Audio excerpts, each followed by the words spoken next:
Joe Burrow acknowledges the obvious, and we've discussed this previously, the idea that if you don't have college football season this year, it is going to significantly impact your draft stock. He says, I feel for college athletes right now. I hope their voices are heard by the decision makers. If this happened a year ago, I may be looking for a job right now.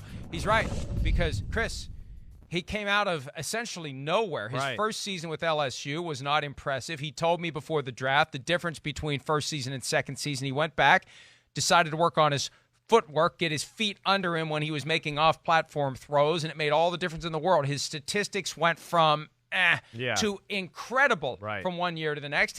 He may not have been drafted at all if there hadn't been a 2019 college football season. So that's part of the reality here. This final opportunity for guys who will be drafted in April of 2021 to change the opinions that are currently floating out there as to what kind of a player they are. And it could go from a good opinion to a bad one, but it also could go from a bad opinion or no opinion to a great one. Those opportunities to get better or get worse are going to be completely lost if there's no college football. Yeah, no, I mean, Joe Burrow's the ultimate success story, the guy that works hard. There's a lot of growing that goes in, to that last year of college football. I think sometimes as people who watch football from afar, and now, I'm about to be 40 and you're 55, we forget that they're young kids still. They're growing kids that, the difference between a sophomore to a junior or a junior year to a senior year, there is a mental maturity, a physical maturity that continues to happen. I mean, I probably got 10, 12 pounds bigger, between my junior and senior year, just through hard work, lifting. I was finally getting done growing and being in the, that to where I started to fill out and you start to become a man. And yeah, a lot of these guys might not be able to show the fact that they've transformed themselves or taken a next step up or whatever it may be. And it's going to pose problems for them. And of course the NFL too, as we go here into the future. I mean, for starters, the NFL doesn't know what's going on. We talked earlier about the reality that the NFL would seriously consider moving games from Sunday to Saturday to backfill the vacancy created by no college football. Need to know whether or not there's going to be college football before you start that process of getting an exception to the broadcast antitrust exemption that prohibits the NFL currently from broadcasting games on Saturdays or Fridays between Labor Day weekend and early December. You got to get those wheels in motion. You got to be planning it. You got to be thinking, how are we going to broadcast this? Do we sell games to networks? Do we do it direct to consumer? Do we do it streaming? What do we do? These are all things that would need to be figured out in a fairly compressed time frame, even if they knew right now, Chris. So they are watching and waiting for that decision. Then comes the issue of the draft. There had previously been a report that the NFL has told college football, we're not interested in moving the draft from late April if you have spring football. But you know what? If it ultimately happens, if there is spring football, if that's where the college football season goes, or if that's where half of it goes, do you really think the NFL is going to say, sorry, we will do without. We will do without that important information that we need before we can make these draft picks into which we will invest, millions of dollars.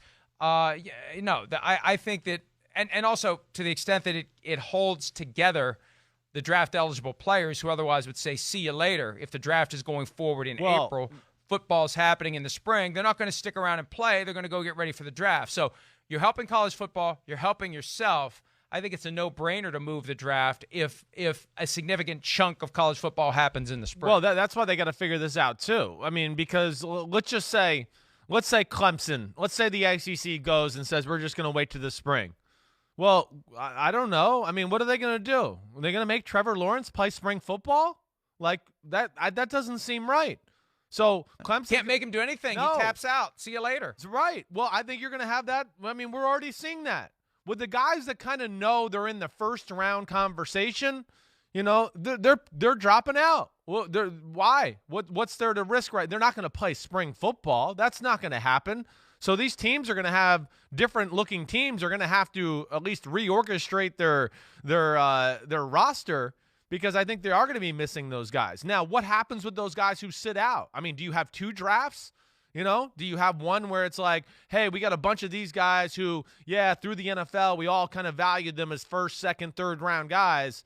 Do you do that and then maybe get them off the board and then go to the guys who played in the spring? Because, yeah, guys that are like on the fringe of the NFL, I'm hearing I might be a late round draft pick or I have a, undrafted free agent. They're going to play football because they need to. They're going to try to improve their stock. So to me, it poses a lot of problems there.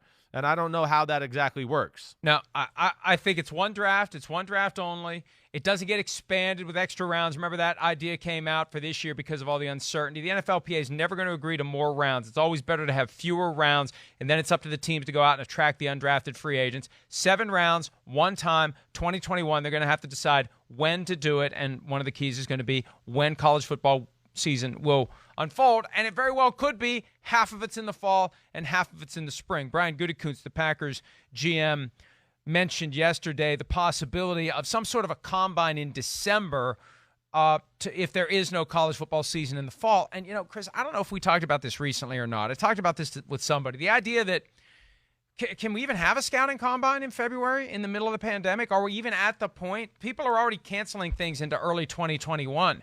Will it make sense to bring all these kids to Indianapolis for a week in early 2021 Probably in not. February?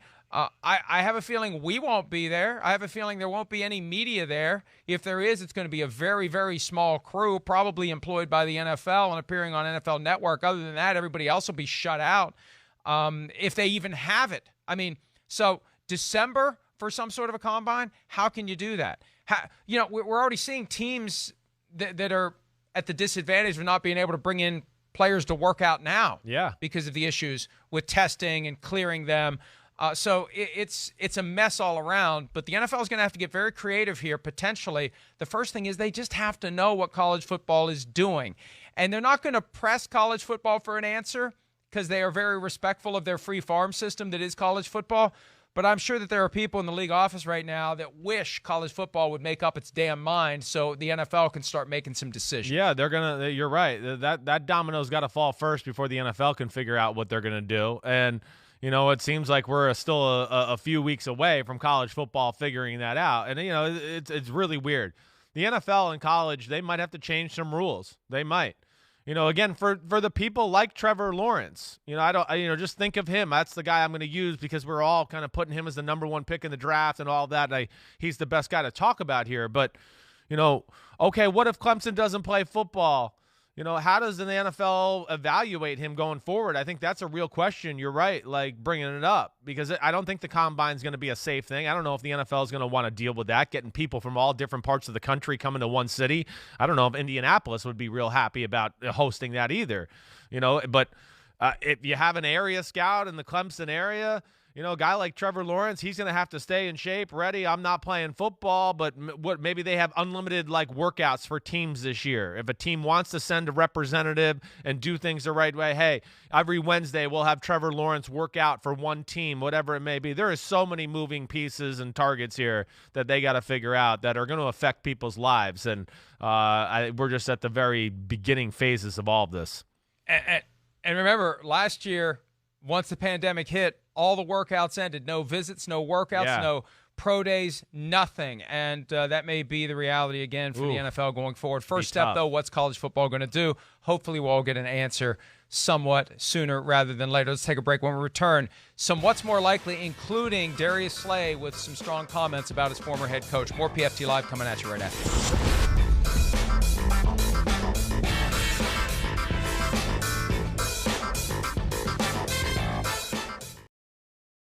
Hi, I'm Mike Tirico, and thanks for watching. Make sure to hit subscribe for the latest news and highlights from NBC Sports.